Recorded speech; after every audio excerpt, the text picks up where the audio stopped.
కృష్ణా జిల్లా పామరు నియోజకవర్గంలో petrol diesel ధరలు తగ్గించాలని డిమాండ్ చేస్తూ వైసీపీ కార్యాలయం నుంచి మాజీ ఎమ్మెల్యే కైలై అనిల్ కుమార్ ఆధ్వర్యంలో నిరసన ర్యాలీ నిర్వహించారు. అనంతపురం డిప్యూటీ తహసీల్దార్కు వినతి పత్రం అందజేశారు. ఈ సందర్భంగా అక్రమ మట్టి తవ్వకాలు అరికట్టాలని, లేని పక్షంలో ఆందోళన తీవ్రతరం చేస్తామని హెచ్చరించారు.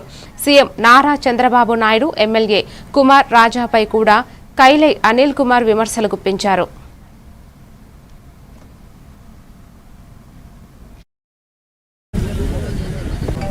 ఈరోజు వైఎస్ఆర్ కాంగ్రెస్ పార్టీ పిలుపు మేరకు ఎన్నికల ముందు ఏమైతే చెప్పారో, ఎన్నికల ముందు ఇంటింటికి తిరిగి బాదుడే బాదుడు అనే ఒక కార్యక్రమాన్ని పెట్టి చంద్రబాబు నాయుడు గారు ఊరు ఊరు తిరిగి, లోకేష్ గారు ఊరు ఊరు తిరిగి బాదుడే బాదుడు అనే ఒక కార్యక్రమాన్ని పెట్టి నుంచి ముఖ్యమంత్రి గారి దగ్గర నుంచి ముఖ్యమంత్రి గారు ఒక మాట చెప్తారు, క్యాబినెట్లో తీసుకున్నటువంటి నిర్ణయాన్ని ఐఎన్పిఆర్ మినిస్టర్ గారు ఏం చెప్తారంటే స్పెషల్ ఫ్లైట్లు ఉండవు, లేకపోతే హెలికాప్టర్లో తిరగవు అని చెప్తే ఆ రోజు పొద్దున్నే లోకేష్ స్పెషల్ ఫ్లైట్ వేసుకుని ఎక్కడికో వెళ్ళిపోయాడు.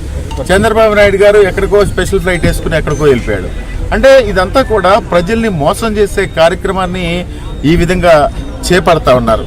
ఎన్నికల ముందు చెప్పినటువంటి మాటలన్నీ సూపర్ 6 అన్ని అమలు చేస్తాం, వాళ్ళకి పెన్షన్ ఇచ్చేస్తాం, లేకపోతే నిరుద్యోగులకి నిరుద్యోగ భృతి ఇస్తాం అని చెప్పి ఇక్కడ ఒక పేద ఎమ్మెల్యేని నేను నిలబెడతా ఉన్నానంటే ఆయనేమో కళ్ళముట నీళ్లు పెట్టుకుని ఏడ్ చేసి ఆ రోజు ప్రజల్ని మోసం చేసి ఈ రోజు ఆయన చేసే కార్యక్రమాలు ఏంటంటే ఆయన ఫ్రీ ఇసుక పేరుతో ప్రతి లారీకి కూడా 15,000 రూపాయలు వసూలు చేస్తూ ఫ్రీ ఇసుక పేరుతో రోజుకి 50 లక్షల రూపాయలు 1/2 కోటి ఎమ్మెల్యేగా ఈ జిల్లాలో పేరు పొందినటువంటి ఎమ్మెల్యే గారు